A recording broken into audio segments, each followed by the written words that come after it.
ഈ അടുത്ത ദിവസങ്ങളിലായി കോൺഗ്രസിന് സന്തോഷിക്കാനുള്ള കാര്യങ്ങൾ സംഭവിച്ചുകൊണ്ടിരിക്കുകയാണ്. പറഞ്ഞു വരുന്നത് ബി.ജെ.പി. നേതാക്കൾ പാർട്ടി വിട്ട് കോൺഗ്രസിൽ ചേരുന്ന വാർത്തകളെ കുറിച്ചാണ്. ഇപ്പോഴിതാ മുതിർന്ന ബി.ജെ.പി. നേതാവും കർണാടക മുൻ മുഖ്യമന്ത്രിയും കേന്ദ്രമന്ത്രിയുമായ ഡി.വി. സദാനന്ദ ഗൗഡ പാർട്ടി വിട്ട് കോൺഗ്രസിൽ ചേരാൻ പോകുന്നു. 72കാരനായ നേതാവ് മൈസൂരുവിൽ നിന്നും കോൺഗ്രസ് ടിക്കറ്റിൽ ലോക്സഭയിലേക്ക് മത്സരിച്ചേക്കുമെന്നാണ് അന്തർദേശീയ മാധ്യമങ്ങൾ റിപ്പോർട്ട് ചെയ്യുന്നത്. മണ്ഡലത്തിൽ ബി.ജെ.പി. സ്ഥാനാർത്ഥിയായി മത്സരിക്കുന്നത് വൈ.സി.കെ. വാദ്യാരാണ്. കോൺഗ്രസ് സ്ഥാനാർത്ഥിയായി ഡി.വി. സദാനന്ദ ഗൗഡ എത്തിയാൽ മൈസൂരിലെ മത്സരത്തിന്റെ ചൂടും വാശിയും ഏറും. ബംഗളൂരു നോർത്തിൽ നിന്നുള്ള സിറ്റിംഗ് എം.പിയായ ഗൗഡ അതേ സീറ്റിൽ നിന്ന് ടിക്കറ്റ് നിഷേധിച്ചതിൽ അസ്വസ്ഥനായിരുന്നു. ഇതാണ് മുതിർന്ന നേതാവിനെ പാർട്ടി വിടാൻ പ്രേരിപ്പിച്ചിരിക്കുന്നത്. ബംഗളൂരു നോർത്തിൽ നിന്നും മന്ത്രി ശോഭാ കരന്ദലജെയാണ് പാർട്ടി ഇത്തവണ മത്സരിപ്പിക്കുന്നത്.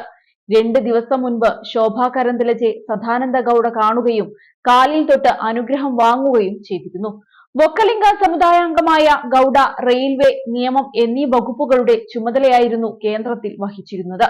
മൈസൂരിൽ ഒരു വൊക്കലിംഗ മുഖമാണ് കോൺഗ്രസ് ഉറ്റുനോക്കുന്നത്.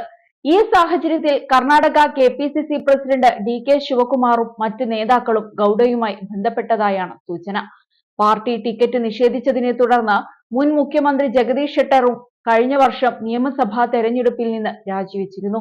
തെരഞ്ഞെടുപ്പിൽ മത്സരിച്ചെങ്കിലും പിന്നീട് പരാജയപ്പെട്ടു. പിന്നീട് കോൺഗ്രസിൽ നിന്നും പഴയ പാളയത്തിലേക്ക് മടങ്ങിയെത്തിയ അദ്ദേഹം ബലഗാവിയിൽ നിന്നുള്ള ബി.ജെ.പി. പാർട്ടി സ്ഥാനാർത്ഥിയാവുകയായിരുന്നു. കോൺഗ്രസ് ബന്ധപ്പെടുന്ന കാര്യം സദാനന്ദ ഗൗഡയും നിഷേധിച്ചിട്ടില്ല. അദ്ദേഹം പറഞ്ഞത് ഇങ്ങനെയായിരുന്നു: എന്നെ മറ്റുള്ളവർ ബന്ധപ്പെട്ടു എന്നത് ശരിയാണ്. ഞങ്ങളുടെ പാർട്ടി നേതാക്കളും എന്നെ ബന്ധപ്പെടുകയും ചർച്ച ചെയ്യുകയും ചെയ്തു എന്നതും ശരിയാണ്. ഇന്നലെ രാത്രി ഞങ്ങളുടെ പാർട്ടിയിലെ ഒരു പ്രധാന ഭാരവാഹി എന്റെ അടുത്തു വന്ന് എന്നെ സമാധാനിപ്പിക്കാൻ ശ്രമിച്ചു. വ്യത്യസ്തമായ കാര്യങ്ങൾ നടക്കുന്നുണ്ട് എന്നാണ് മുൻ സംസ്ഥാന ബി.ജെ.പി. അധ്യക്ഷൻ കൂടിയായ ഗൗഡ പറഞ്ഞത്. തന്റെ ജന്മദിനമായതിനാൽ കുടുംബത്തോടൊപ്പം അഭ്യുദയകാംക്ഷികളോടൊപ്പം സമയം ചെലവഴിക്കാൻ ആഗ്രഹിക്കുന്നുവെന്നും മറ്റു കാര്യങ്ങളിൽ കൂടുതൽ പ്രതികരണത്തിനില്ലെന്നും അദ്ദേഹം പറഞ്ഞിരുന്നു. മാത്രമല്ല, ഡൽഹിയിലും കർണാടകയിലും സംഭവിച്ച ചില നീക്കങ്ങളെ കുറിച്ച് തനിക്ക് വിവരമുണ്ടെന്ന സൂചനയും അദ്ദേഹം നൽകുന്നുണ്ട്. തെരഞ്ഞെടുപ്പ് രാഷ്ട്രീയത്തിൽ നിന്ന് വിട്ടുനിൽക്കാൻ ഞാൻ തീരുമാനിച്ചിരുന്നു. എന്നാൽ എല്ലാ മുതിർന്ന സംസ്ഥാന നേതാക്കളും എന്നെ മത്സരിപ്പിക്കാൻ പ്രേരിപ്പിക്കുകയായിരുന്നു. പക്ഷേ അവസാന നിമിഷം ആരും എന്നെ രക്ഷിക്കാൻ വന്നില്ല. ഇതെനിക്ക് നാണക്കേടുണ്ടാക്കി. രാഷ്ട്രീയത്തിൽ ഉയർച്ചയും താഴ്ചയും നാണക്കേടുകളും സാധാരണമാണ്. എന്നിരുന്നാലും കാര്യങ്ങൾ അറിഞ്ഞിട്ടും സ്വാർത്ഥ ലക്ഷ്യങ്ങൾക്കായി ഒരാളെ ബലിയാടാക്കുന്നത് വളരെയധികം വേദനിപ്പിക്കുമെന്നും അദ്ദേഹം പറഞ്ഞു.